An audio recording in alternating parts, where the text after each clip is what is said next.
You're listening to the Classic Gamers Guild podcast. This makes my nipples hard.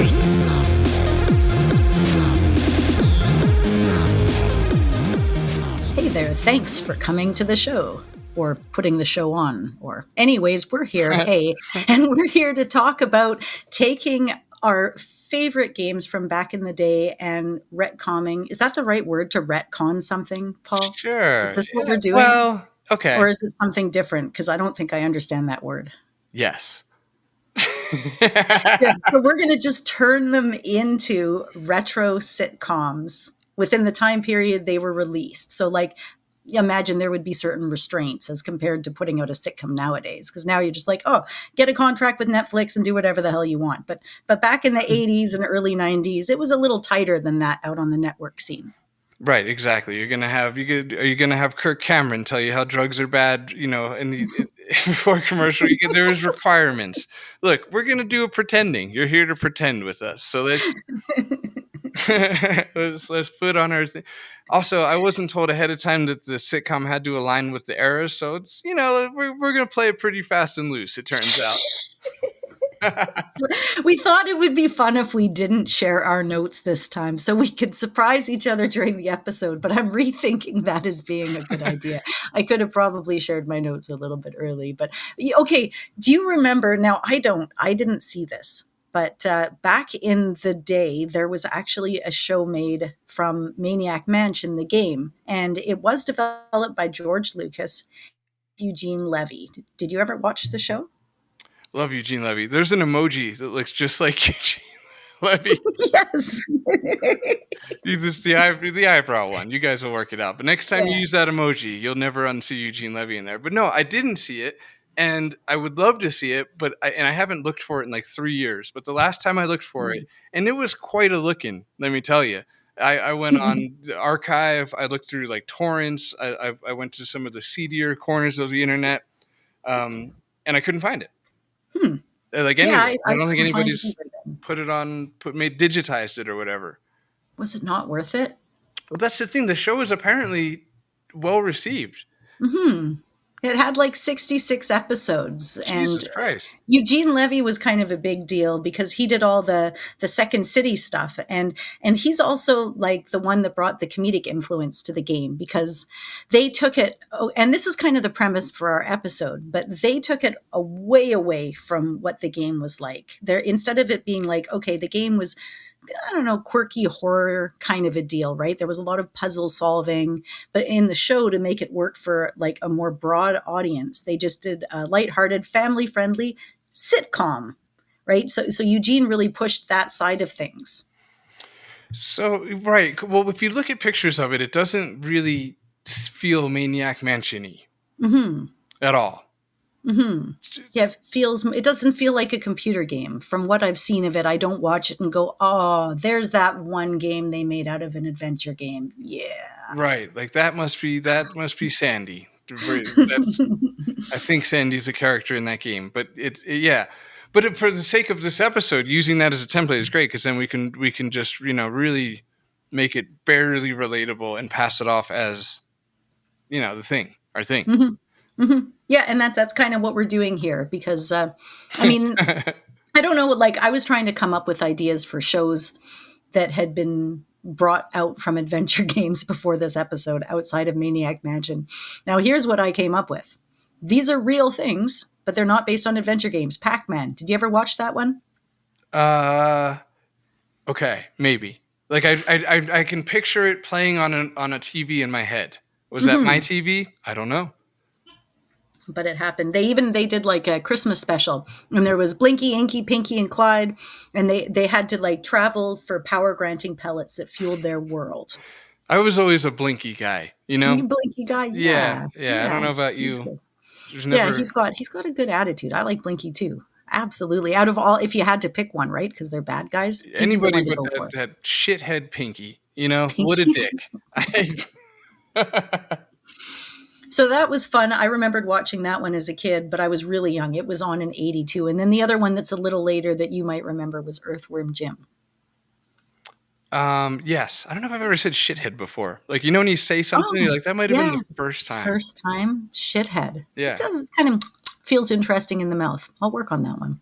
You shithead. Sorry. You I had to try it shithead. out like that too.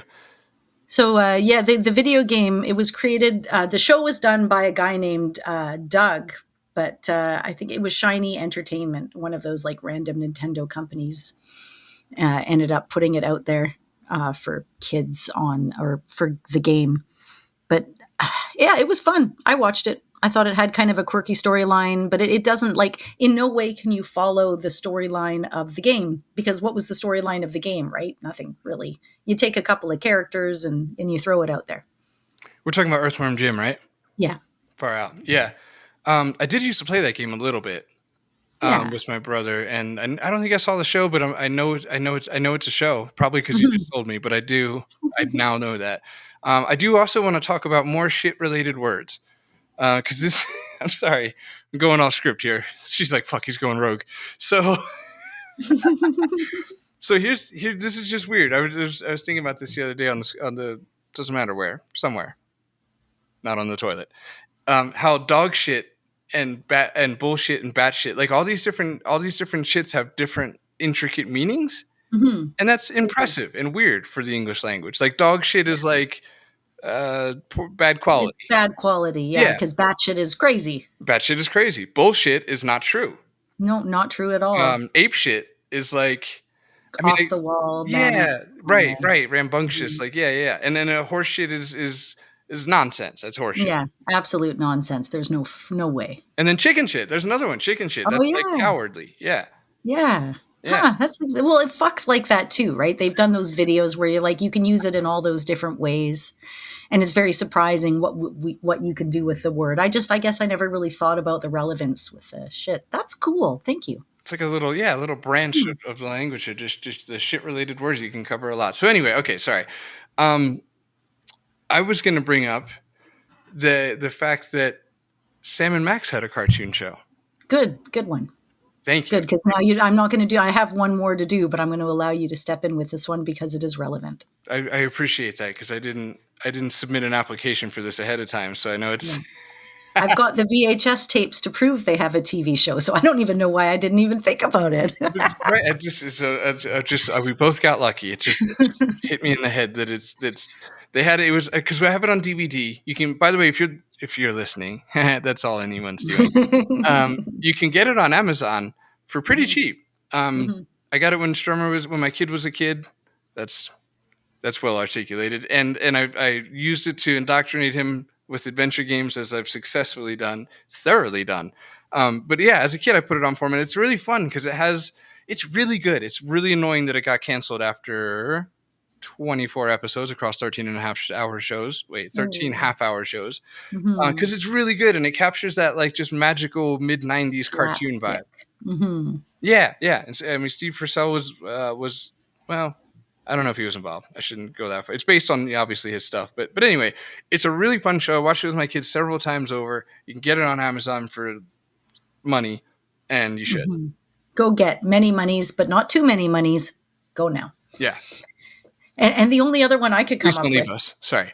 So no, don't do it now. Wait till after the show, because you haven't heard me say that Carmen Sandiego was a game that I played that was most definitely made into a show. And the Rockapella group did the singing thing at the beginning. And I had a huge crush on the main singer of the Rockapella group. I think he was it was his voice. And I'd never encountered a Rockapella group before, or any a cappella kind of group like that. So I was just absolutely enamored with the show, but mainly for the intro. I'm picturing a real 70s beard kind of guy. That wavy kind of, I don't know why I'm picturing really a lot of 70s stuff right now. I hope when we look him up, he's embarrassing. He's cute. He's still cute. Okay. Cute. Yeah, no, he's cute. He's not my general type that I would go for, but I think it was his voice. It was his ability to rockapella. It was, and outside of that, it was a game show. It was from 91 through 95, Greg Lee and I think this other girl for another thing. And they do game show stuff and do little skits where they do these little cartoon things in the middle, as was popular in the time period.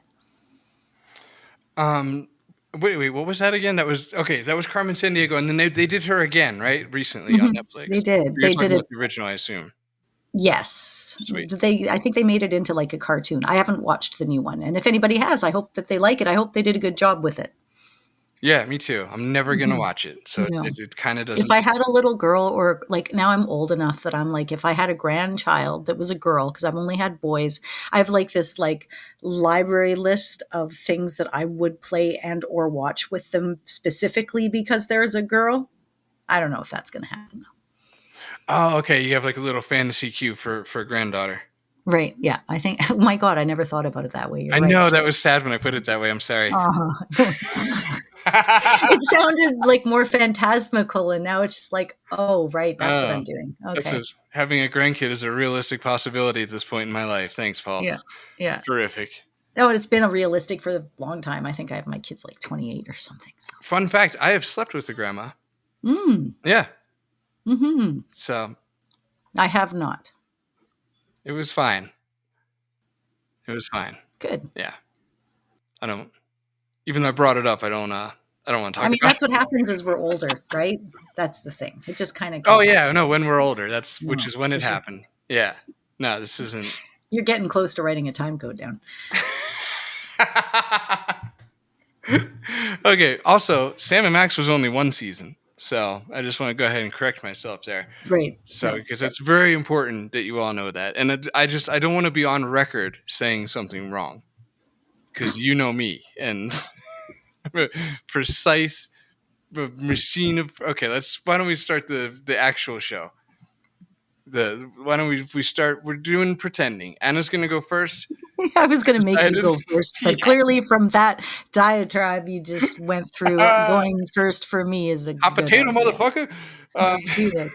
So, okay, I'm going to start now. Have y'all heard of a little game called Space Quest? Huh? Huh? Yeah. Huh? Okay. Roger Wilco, he's clumsy but optimistic. Somebody just booed us in their car. No, they did too. I feel so bad about that, but I'm glad that, I brought some sort of a reaction out. So he's a clumsy, optimistic space janitor, and he's on the lam. He's running from space pirates because Dude, he's on what? He's on the lam, Is that a saying? It is. Oh my god, that's adorable. He's on a lamb. No, he's on the lam. Oh, he's on the lamb. Yeah. The one lamb has risen above them all. He's on the lam.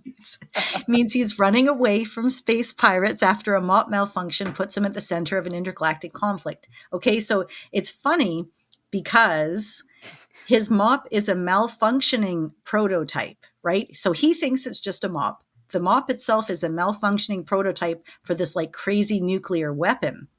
Okay. And these space pirates are always trying to chase him to get this prototype because they don't realize it's malfunctioning. So they kind of think it could go off at any time.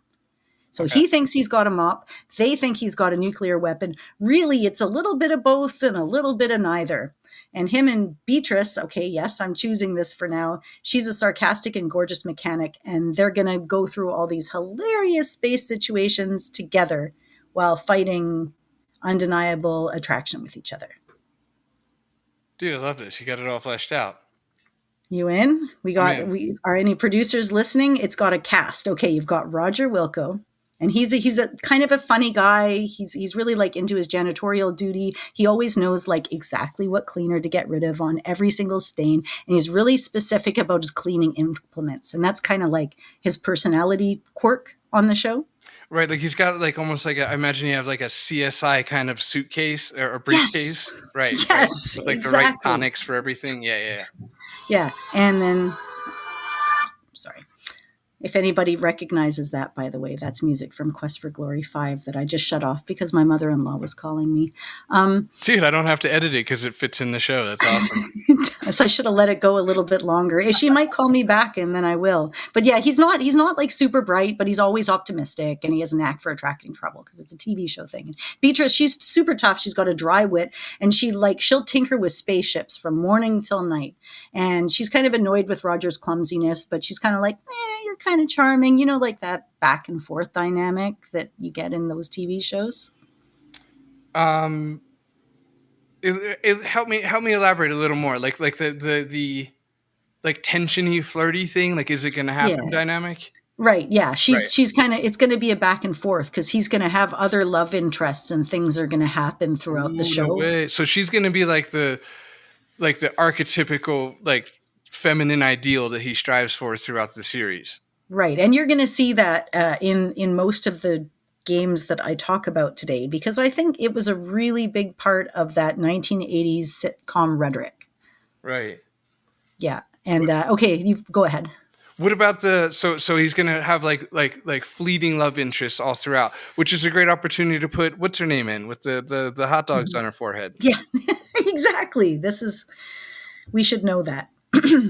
But it's okay that we don't because it's Came Space out of Quest nowhere. 6 and Yeah, the game's fine. that's fair. So Captain Vom, he's going to be there, but it's like his voice is you only hear. Stellar. It's like in Inspector Gadget, and you only ever see a hand, or you never actually see him at all. And he's super grumpy, and he's the captain of Roger's spaceship, where he was the janitor because it didn't blow up, because it's kind of a different timeline. And he communicates with Roger, but only through the ship's intercom. And he'll be like, "Oh, you made this mess. Go clean it up." Great you schmuck." idea. Yeah. Man. So that's it. And then Scroopy is Beatrice's. Scroopy is the robot that belongs to Beatrice, but it's malfunctioning.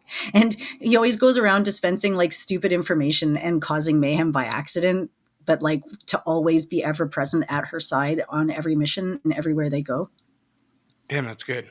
Yeah, and then the space pirates are always like, they're a rotating cast. They're bumbling. Like, think about the average villain in an 80s cartoon, like Gargamel, or just they're all kind of stupid. Or in like the Teenage Mutant Ninja Turtles, but they're obsessed with retrieving this bioweapon mop all the time. So like they're super obsessed, but they're also super duper stupid. Okay, so we'd have like the running villains like the Arnold robot. And what about Fester Blatz? Where can he fit in? He's got to be like a recurring. Yeah, and he obviously runs the store, and that's where you go in and For cleaning supplies. That's where you get your cleaning stuff, maybe. Maybe he knows more stuff about, like, I kind of like how he was represented in Space Quest 6. It was like the store where you could get anything to fix anything, even yourself. Right. Fester would be like, he could be like the tonic guy. Yeah. Roger would be like, no, not this one. And then Fester would be like, oh, there's semen in the blood. I didn't realize that. Then you want this one for that. This will take care of both. Exactly. And I mean, well, you'd have to use a different word. We're going within 1980s constraints. So you'd have to be like, there's like, this blood is tainted or something. Right. Yes. Like they're really like, and I think that's part of the reason why we've done this is because as I said, nowadays you'd be just like, just do the thing and say the thing. Right. Okay. These are the guidelines we spoke of. Like you can't just play it all fast and loose. Like there's semen in the blood. You'd have to be like, there's traces of ejaculate been found around the area. I'd be curious to see, like, because 80s were pretty particular. Yeah, Would they probably couldn't have let say you? that. I don't think you could have said that. I really don't. Not at that same timeline that this game came out. Right. And how important of a detail is that for the show, really? Yeah. No, that's a good point. And how much is it that you just wanted to say it? Right. Exactly. Right. Yeah, we're looking at like a 99-1 ratio here that he wanted to say it. Right. So, okay, within those constraints, I've come up with like part of the first season. So this is the package I'm going to send to the network. Episode 1, Roger accidentally activates a spaceship's self-destruct sequence while trying to clean the engine room with his bioweapon mop, right? Because that kind of sets that stage up.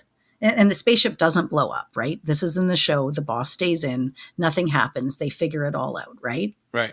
That's in episode 2, Beatrice tries to teach Roger how to pilot and look over a spaceship. Hilarity ensues, obviously. Episode 3, now this is where the story starts to set in because, we've introduced the characters and the plot because every single episode they're going off to a different place. They're going to go off to a different adventure somewhere else in the world. So Roger gets captured by space pirates who believe his mop is the key to ultimate power. As we know, it's a dud for everyone, super unsatisfying. As a lot of those were, you know how much we got led on by these shows back then. That's fair. Oh my God. And then finally in episode 4, now that we've kind of set the stage, we're going to go off on our first adventure. Roger and Beatrice land on a planet populated by sentient cleaning supplies who worship Roger as their leader.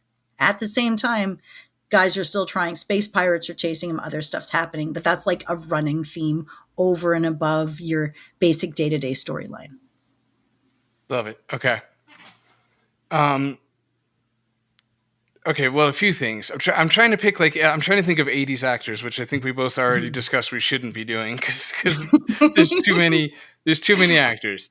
It's like I'm looking at a sea of You're like making 100 me of them. type here. Listen, everybody has to hear this. This While is she horrible. types, I think you all should know two things. One, I like Space Quest 6. I didn't mean to shit on the Yeah. back there. Two, No. her name was Stellar. I kind of mumbled it when I thought of it, but in case you didn't catch that. And three, on the lamb is not on the lamb like the lamb. It's on the lamb like LAM because it originally meant like beat or strike. You see, listen, it comes from the same Old English root word as the word lame. So the verb to lam meant to give someone a crippling beating. I'm so lucky that this had such funny wording in it, actually. That's great. I had no idea about that meaning. And so that's what on the lamb means. There no sheep were hurt in the making of Roger getting out of there or wherever this all came from. No, but it does mean he's on the run and he doesn't want to get hurt. Exactly. Now, I looked up 80s actors, and none of these strike me as particularly 80s at all. It's just really famous actors. No, and I tried getting it to show me pictures of actors from the 80s, but what they used to look like in the 80s, not pictures of what they look like now, because that doesn't help because now they're all 30 years older, but even, or, Google doesn't listen. No, and it's very stressful when you see beloved characters or people you knew looking close to dying. It's just really, it's like your own mortality just reflected back to you. Like, wow, that guy's old. Like he's, now, it's all bumming me out hardcore, and it's my fault. So it doesn't matter who's going to play Roger. This is Joey. Joey from fucking Full House is going to play Roger. Who's the whoa guy? Whoa. Oh, Joey from Blossom. Wrong Joey, my bad. Okay. Every guy's name ended in a Y in that period. I think. Michael J. Fox. That's what I was going to say. He was like the Chris Pratt of the time. Like, just put Michael J. Fox in it. Doesn't matter. Super Mario Brothers, Michael J. Fox. We don't care. Yeah, we're good. Some people from Footloose or something. We're good. Molly Ringwald. I don't know. That's a female. Like we can officially say that this is going to be the best entry in the show because I'm not as prepared as Anna was. Like it was so good. Thank God. It was so good because halfway through I started going from impressed to scared. I'm like, uh-oh. I can't. I didn't want to do that to you. I don't think I can hang with this. Your turn. Fuck. Okay, let's just get right through mine. Which will be easy because there's nothing to say. Man. Okay. My first entry is I want to do Laura Bow in a whodunit murder mystery series. Nice. Right. I could get into that. You got Laura. You got murders. You got mystery. It's like Murder She Wrote, but it's Laura She Wrote. It's like Murder She Wrote, but cuter. Yeah, exactly, and with a darling accent. And what else? So there's Laura, right? All just being peak Laura, really hitting her stride, and somebody gets murdered. And she's played by that Molly Ringwald. Right, she's played by Molly Ringwald, exactly. That actually works really well. It does, and now that I'm looking at pictures of her when she was younger, I'm like, damn, that's good. So good. Perfect. There she is. She just got in a nasty breakup with what's his name? John Dorian? Mm-hmm. John Dorian. Sorry. And who, by the way, is played by Mr. T, I guess. Right. This is the first actor I looked at. He's the fool. And so they just broke up, and she's all like, great. Now what? And that's it. I honestly can't squeeze any more out of it. Just a murder mystery show, but it's Laura Bow. I'm pitching this for TNT, by the way. So yeah. Right. I didn't say who I was pitching to. I'm literally pitching to Fox for that first one. Like you got your eyes set on it. Yeah. See, I'm going off. I'm not. I don't know how to word it. You're going for that basic cable, but I'm looking for T, and I'm looking for a paid package here. Of some good old Turner Broadcasting something stuff. Man, I'm saying so many words right now without saying anything on purpose. and it's all just to say, couldn't you imagine if Laura Bow had her own murder mystery show, what kind of fun she could get into? She definitely could. It would have accents. And okay, here's the thing. Laura would watch so many people die in every episode, but that would be the shtick. Like, she doesn't stop a single death in any episode at all. Right. Yeah. And Yes. she solves the mystery and she figures out who did it. And I guess in most shows, like, there's a death at the beginning and it just happens. But like, her thing is deaths happen throughout the episode.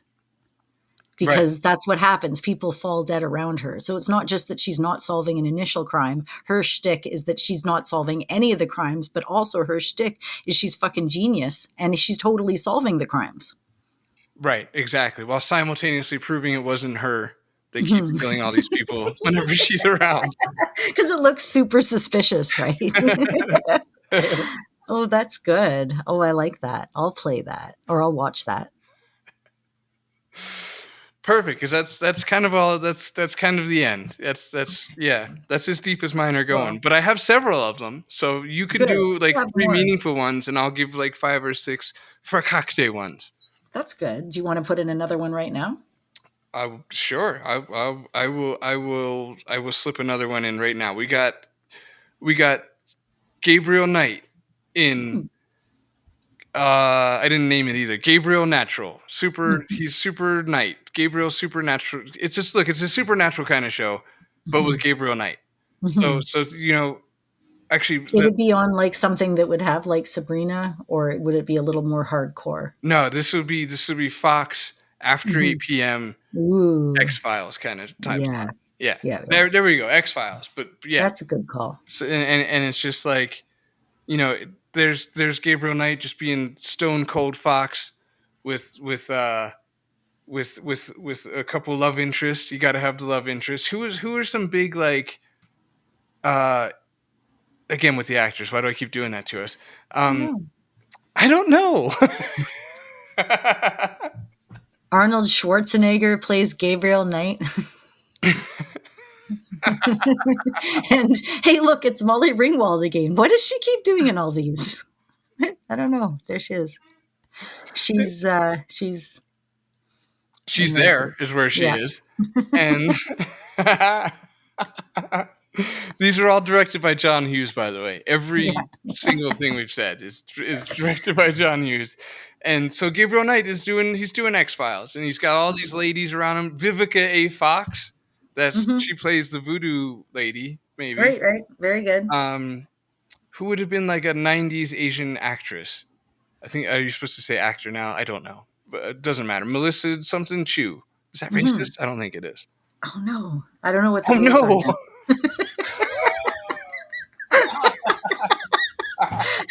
If our show is not really making any money, does it matter if it gets canceled? We can just do it, right? Yeah, like fine, but we're still doing the show. I mean, okay. you don't have Take to away listen our to sponsors. We don't have any. We're still meeting up every other Wednesday. I'm sorry, folks. This is a paid sponsor. No, okay, that didn't happen. We don't have enough listeners. Do you know what? Like they send me the emails in YouTube and stuff. I'll get them, and then I'll be like, you know what? What is it that they're looking for? And I'll be like, they're like 10,000 listeners. Like, yeah, ever? Okay, I guess Like, is 10,000 listens over time by the same 300 or 400 people? Does that count? Right. All of the potential to buy your VPN, Yeah, no, nobody's helping us out there. But yeah, okay, I see the concept. This works. Yeah, she's in it. Angela Bassett is in it. I decided. So Winona Ryder's probably there. She was around a lot then. Yeah, Gina Davis, she was around a lot then. Yeah, we're talking the cast of Beetlejuice now. Is that what's happening? Did Bill Murray show up?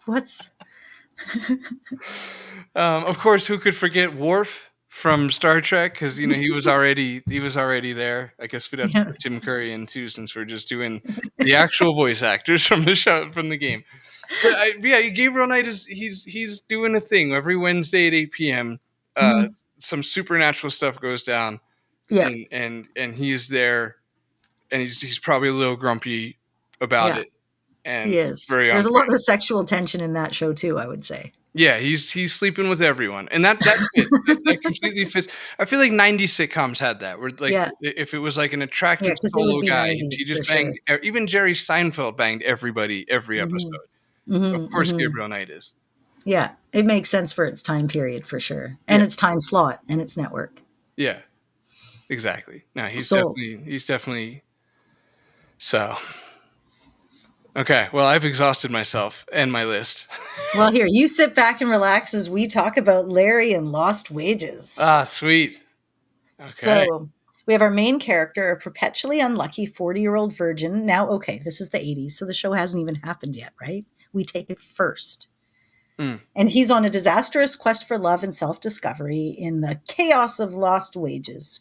So he's got a heart of gold, but he's always optimistic. And he still lives with his mom. So he hasn't moved out.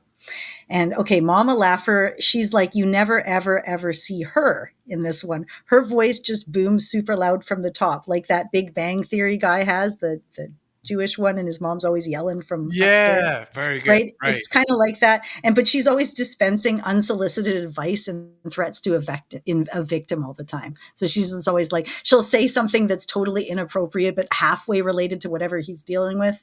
But then she'll also be like, that's it, you're moving out tomorrow. Like that's kind of her shtick every episode. Right. Yes. Love the shtick.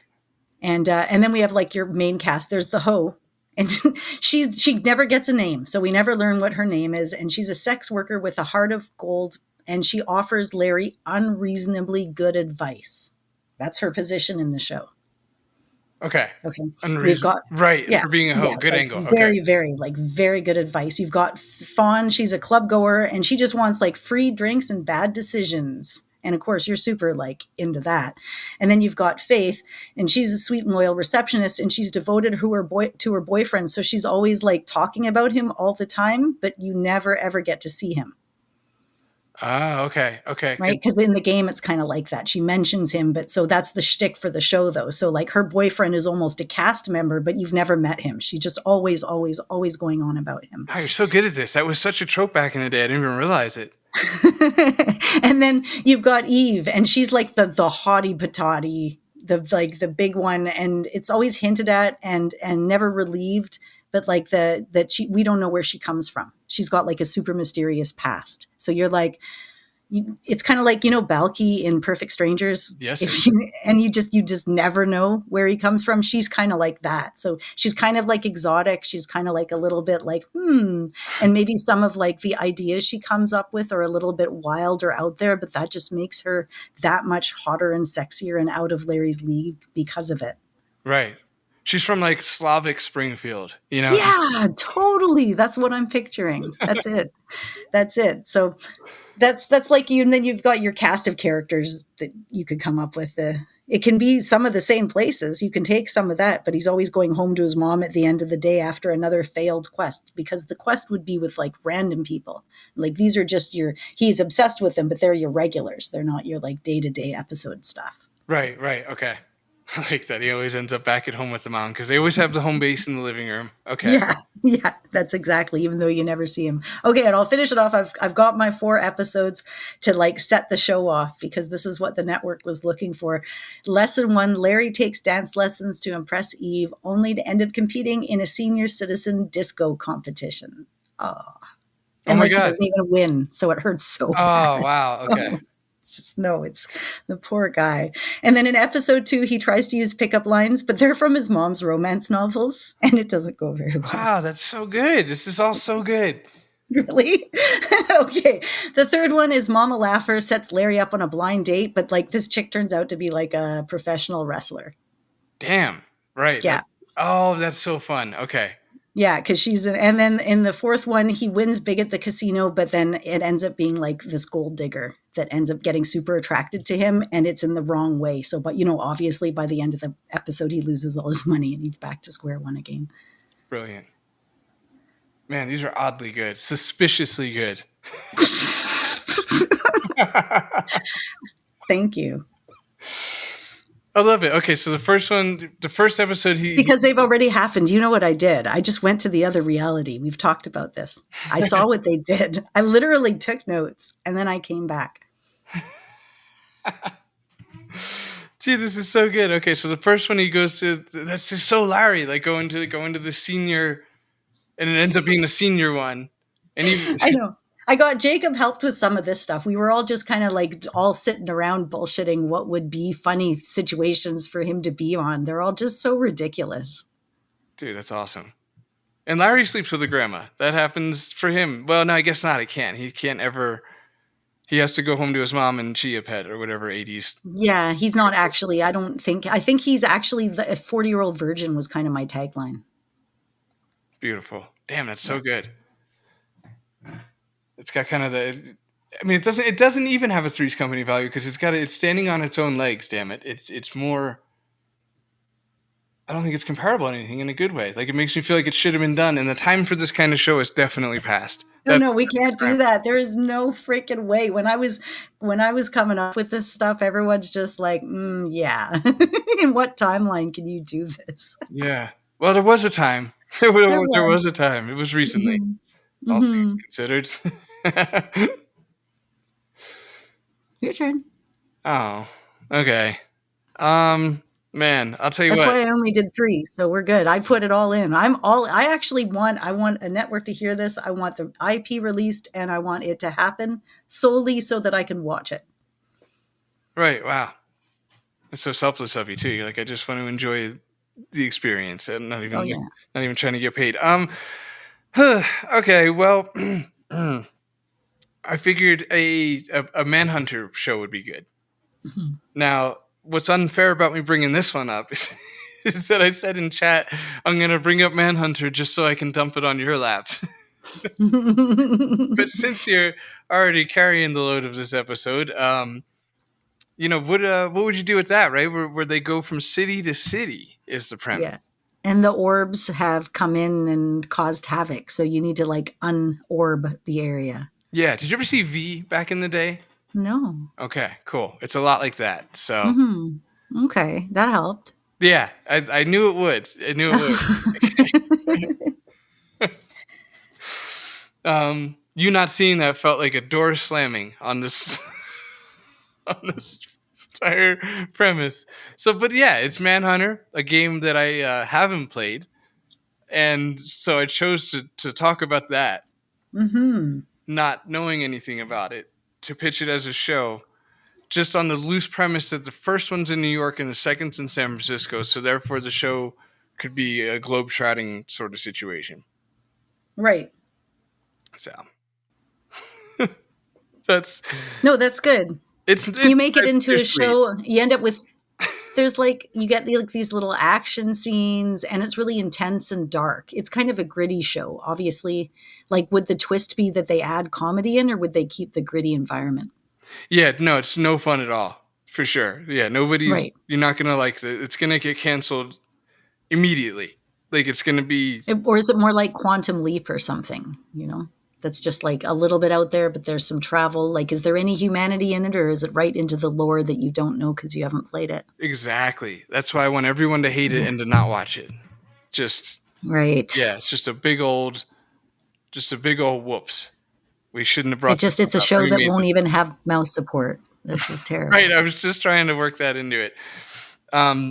It would grow like CSI did, another show I haven't watched. But imagine, Okay. How about this? It's a CSI like show in that there's like a bunch of them, and it's like Manhunter New York, and then right because in CSI there's like CSI crime scene or some shit, CSI whatever, CSI the other so whatever. Instead of CSI, it's Manhunter New York, it's Manhunter San Francisco, London, and you're always fighting those malevolent orbs. Yeah, same show, and you have to catch the same guy. Yeah, like you'll wonder why there's multiple different versions of the show because they're all about the same. But there we are. Right. And women over 60 like watching it mostly? No, nobody does. No, yeah, nobody watches it. I was pretty clear on that. Yeah, nobody likes this show. I thought so Sci-Fi Network kind of deal. Right. Right. Like the Mystery Science Theater 3000 guys walked Yeah, out those guys. on it. They're like, They walked out on it. we're not It's even that doing an bad. episode on it. Right. So the only reason that it happened in the first place is the person had the money and the will to make it happen, but they didn't have the talent. Yeah. Yes, exactly. Exactly. Some sort of Okay. nepotism. Right. Right. Right. A lot of cocaine on set. Things, Jeez. yeah. Marlon Brando walked Yeah. off the project. A lot of things just really. There was like 14 Me Too's that came back at it in the mid 2000s. It was a big deal. Yeah, like they knew they were in trouble when Corey Feldman turned the script down. They're like, fuck. Dude, this is not okay. He's like, I'm going to go be Donatello. So. Right. Yeah. Or like a Lost Boy or something. Right. Man, horrible. I'm not going to make fun of him on this podcast right now. So we're just going to carry on. Yeah. Nah, he's great. No, he's great. So good. Indiana Jones and the Fate of Atlantis is my last one. But actually, it's called Indiana Jones and the Fates of Atlantis because it's broadens it out because now it's a show. Okay. And it's him and Sophie, and she's a brilliant, gorgeous psychic, and they're on a treasure hunt. So every single episode is a different treasure hunt. So you've got a new location, a new treasure, and a new villain, but there's also like an overrunning, very specific villain I'll explain in a moment. And then you've got Indy with all of his trademark stuff, and you've got Sophie, and she holds her own in a fight. Can she be Molly Ringwald? She can totally. Sophie Hapgood is Molly Ringwald, and she's super intelligent. She's super psychic. She gets these premonitions, and she's also super badass in a fight. So you can get these like really cool fight scenes because it's a little later in time. You're talking Buffy, you're talking all that kind of stuff. It's a little cooler. And so Indy's old friend is always providing historical context. What's his name? Marcus. He's a safe place, and you store all of his artifacts, and he randomly has advice, right? Marcus Brody. He always has advice, so you can just randomly go there, and he'll just be like, oh, da-da-da-da-da, here's a thing I found out, or here's a thing that's going to set you off on your quest. It's kind of like their home base area that they go to. Right. And you know, Marcus could be played by Denholm Elliott. Mm-hmm. Okay. Yeah. By the guy who played Marcus Brody, actually. And that works. Let's do it. Let's just, the cast is straight up. Okay. So, and then the rest of the cast is the Nazis, and it's recurring villains, and they'll stop at nothing to exploit the power of the ancient artifacts. Whatever it is that you're looking for, there's like each thing that he's looking for has a power. Okay. So they always want whatever the power is. And so does the person you're battling against in each episode. Okay.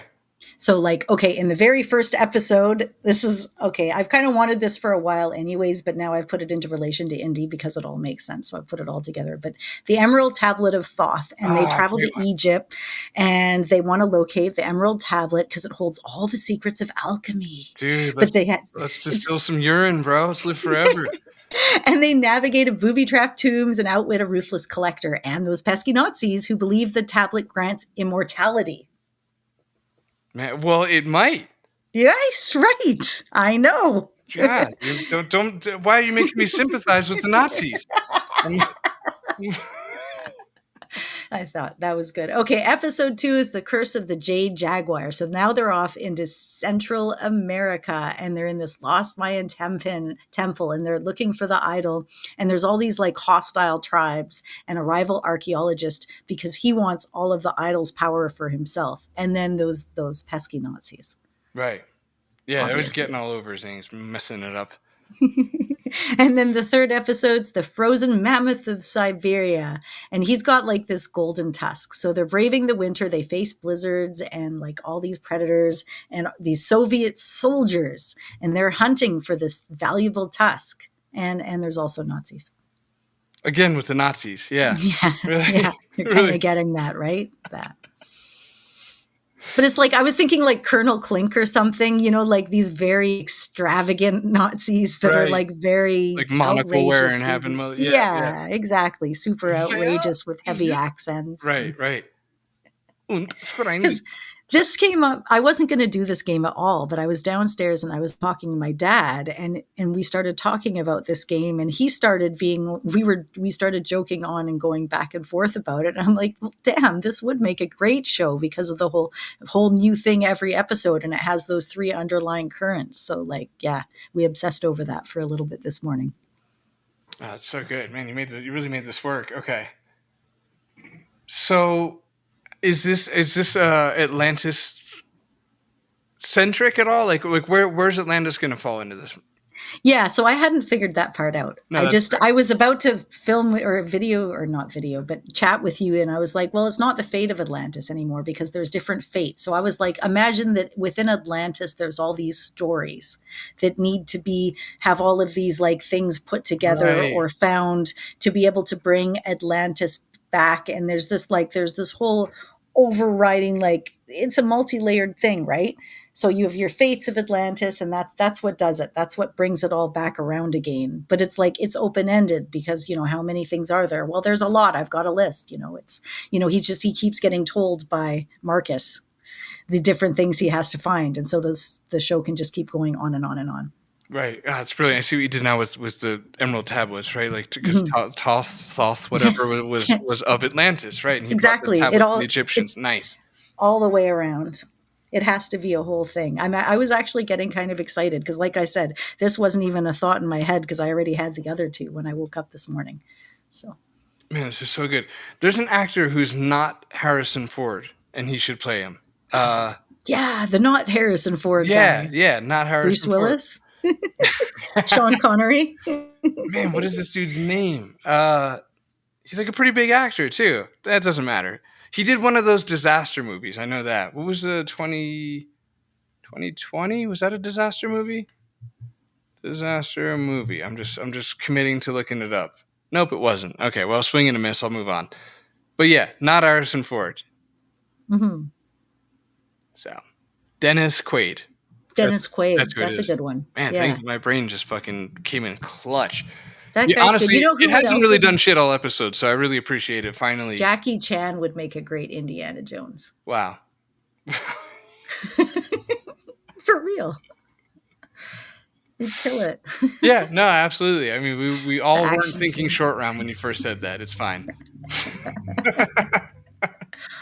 It's perfect. It's Eddie Murphy as Indiana Jones.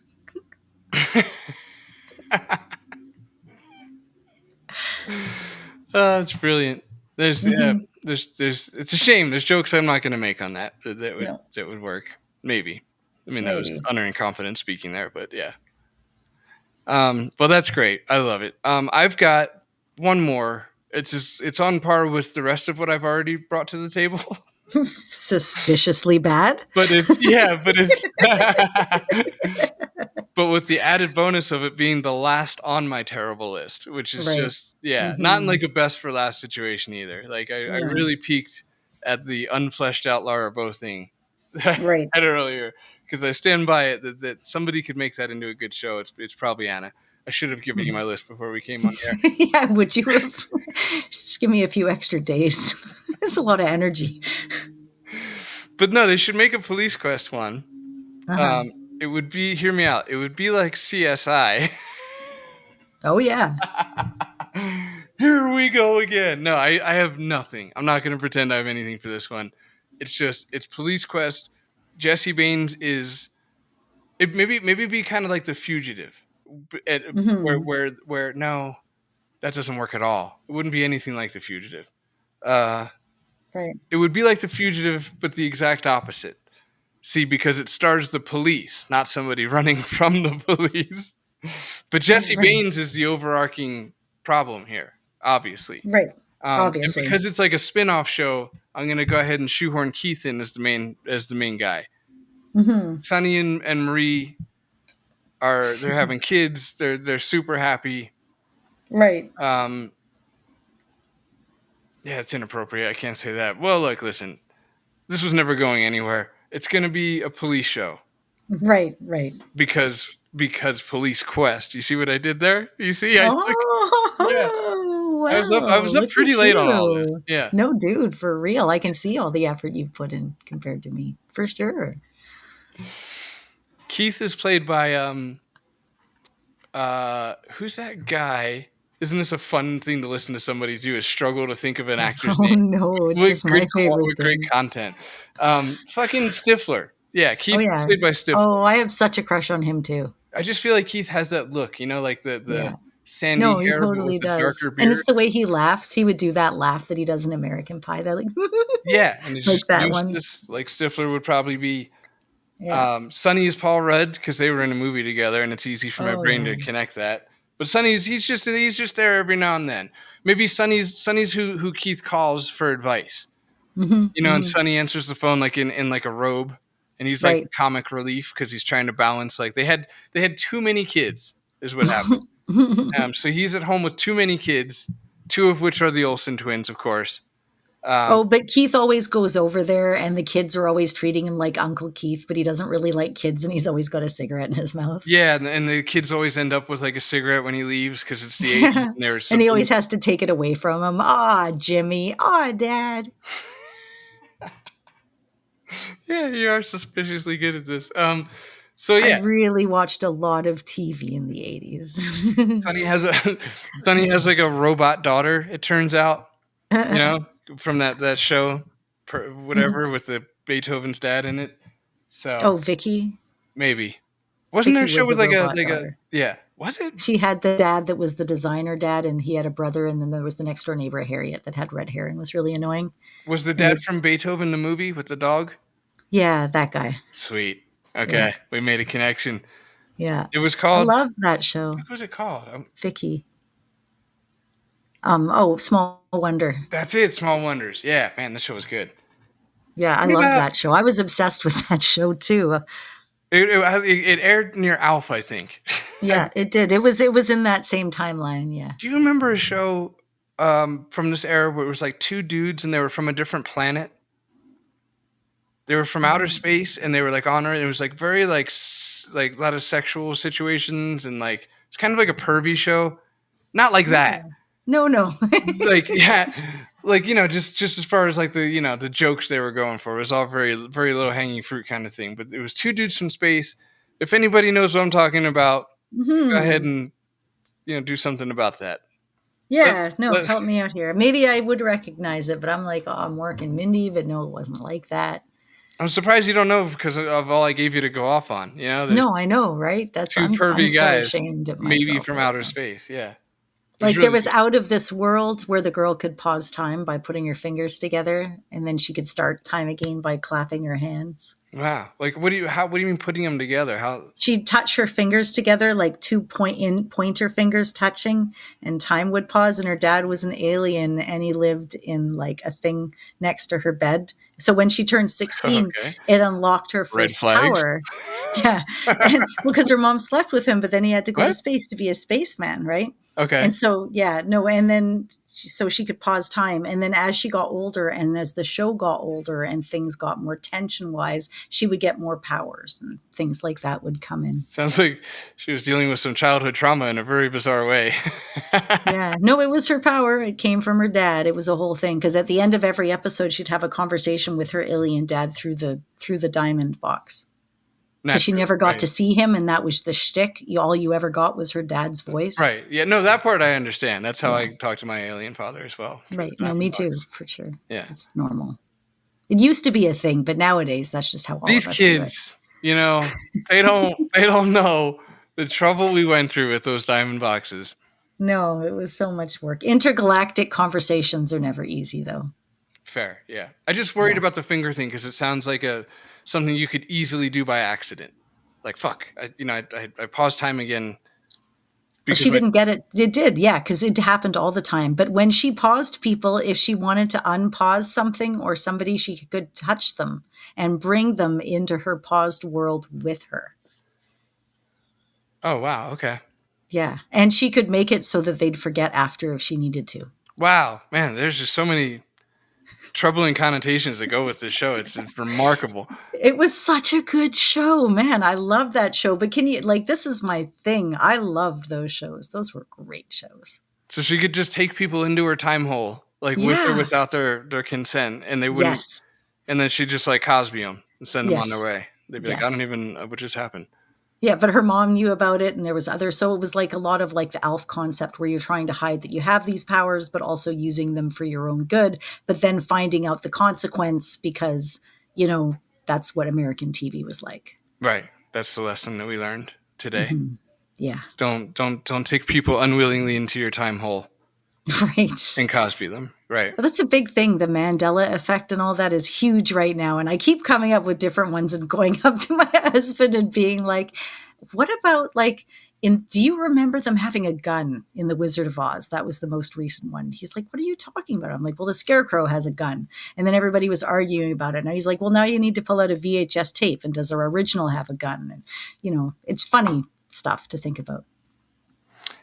Right. It's almost like your due diligence just because you guys have a VHS tape and player. We do. That. Yeah. Like you got to help society out and do that. Actually, it's right there. I have the Wizard of Oz VHS like 5 feet away from me right now as we speak. I didn't even think of that. But yes, I do have it.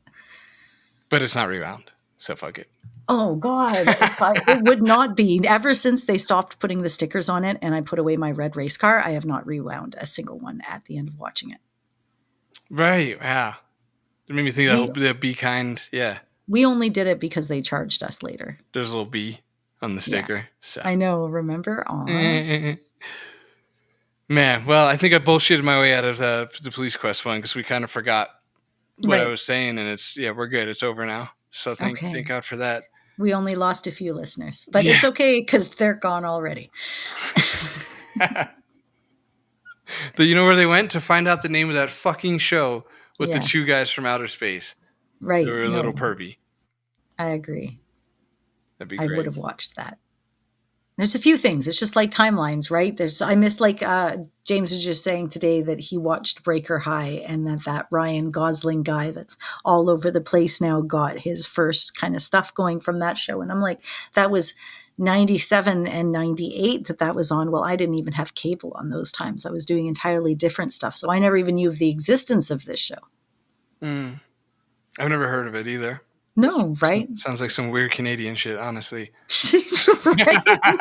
We do have a lot of those weird Canadian things. That's okay. We just take another shot of maple syrup and take it in stride. That's right. Mm-hmm.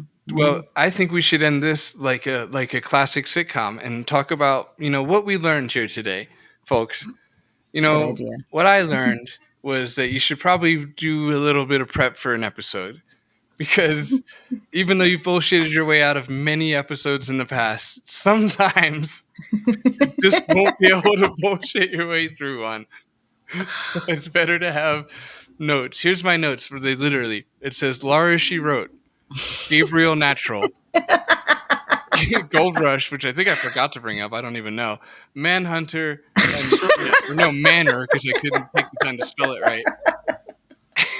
Man, this is bad. This is really bad. Oh yeah, I bailed on Gold Rush because that didn't follow the sitcom thing. Because that was going to be like an A&E, like true story, like they're following documentary style. Is that why you didn't want my notes? Because you didn't want me to see how small yours, but mine are like 5 pages long. Yeah, it was. Because I'm like, do you want us to share notes? He's like, maybe. Yeah, I don't want you to see how small mine is. So it's not that small. It's just it's cold out. Jesus. Oh my God. But yeah, there you go. Fun bonus round. Gold Rush, A&E, documentary style. They're following regular Jared around, and he's getting gold. But everything's like real bulky, like film equipment wise, and it's just it's not great. So anyway, I went into that like I had something again. Please stop saying that to me. Jesus Christ. That was a bit of a tease. All right then. Okay. So thank you for listening to our episode. Hey, do you have any ideas about games that would make a great sitcom that are either more or less elaborate than either one of our ideas? If so, feel free to share that with us on one of the random places that you can find us. And for any emails or people we haven't responded to, I'm sorry. I appreciate all of you. Totally. And an extra special thanks to a couple of people here. We've got Gareth, thank you for hanging out with us. Michael Council, Jay Holmes, Brian Manown, Jeffrey Couch, Mark Fillion, Tim Ellis, all of you people rock, as well as everybody else who keeps contributing every single month to make our podcast keep happening. Not that it wouldn't happen, it just makes it a lot easier when not all of it has to come out of our pocket, because we do put a little bit of work and effort here and there for these episodes. Dude, toast. Also, very special thank you to Gareth, and I'm going to be playing a promo that Gareth made for me with his awesome Murray AI bot at the end. We do sometimes we'll do like a little blooper at the end of the thing, and this week it's going to be that instead. I decided just now, so That's a great decision. Thanks, Jan, and thank you, Gareth. Yeah, that's going to be exciting. I can't wait to hear that. And as well. Oh, you won't be here. I'm going to do it in editing. Okay, sorry. I know. No, I just like to play it back, right? Yeah. So. That. So. Yeah, thanks for listening. Appreciate all of you for being here. You know what? We're not consistent. We're consistently here. Y'all hear us. We're consistently here, but we're not consistent. And the information is not always consistent, and you don't always know what you're going to get. And the fact that you keep showing up for whatever the hell this is, I sincerely appreciate the heck out of it. Thank you, all of you. Say hi to us on Twitter at CGG Podcast or at the Phantom Fellows. It's very scary. You okay? Say hi to us. You all right? It's all right. Good. Yeah, we're good. Right. Okay. Check out the Phantom Fellows at thephantomfellows.com or on Steam, because there's, buttons you can click and stuff out there. It's quite fun.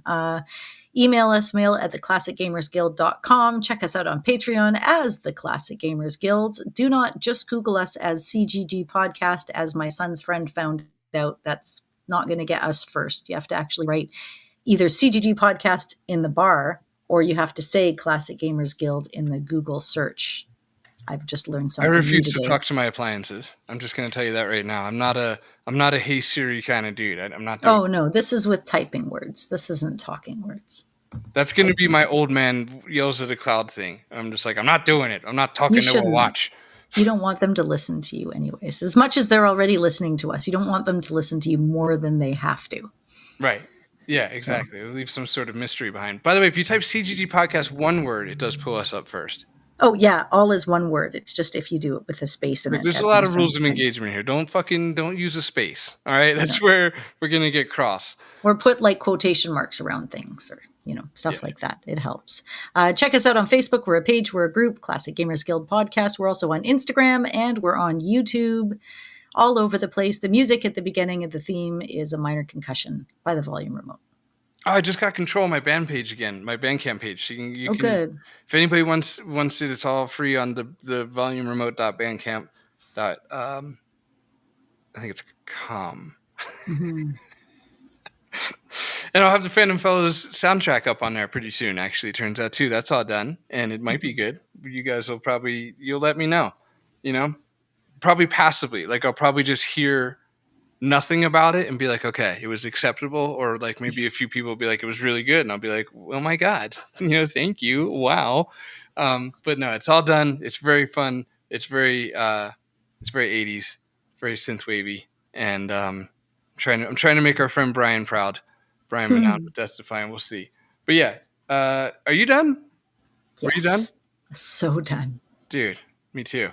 Everyone, you're the best. Thank you very much. You could leave us a review. I was listening to a podcast the other day, and at the end of it, they were like, you should leave us a review. And I was like, I'm going to say that to our people. Mm-hmm. So you know what? Leave us a review. Somewhere. Yeah. And make it a good one. I don't want your 1-star reviews. Self-confidence is very hard to come by. I listened to the last 5 minutes of one episode. I've never heard it before. They asked me put out a review. Here I am. Not necessary. I don't like it. You could do that as long as it's jokey and there's 5 stars. Oh, wait. We have a few of those. Those are fine. Those are friends. Yeah. There's one on there that's like, this is the best podcast ever, and I'm definitely not one of the co-hosts. Yeah, that was me. Yeah. Just wanted a few on there is all. Just to get the ball rolling, Mm-hmm. I know it'll pick up momentum now. So do that. Do take care of yourself. Drink water. Call your mother if you got one. I mean, at some point you did. Like, let's not get hung up on that stuff right now. Just have a good day. That's not what I say. Imagine if that was our ending. And man, so stupid. Okay, well, look, listen, don't do murder.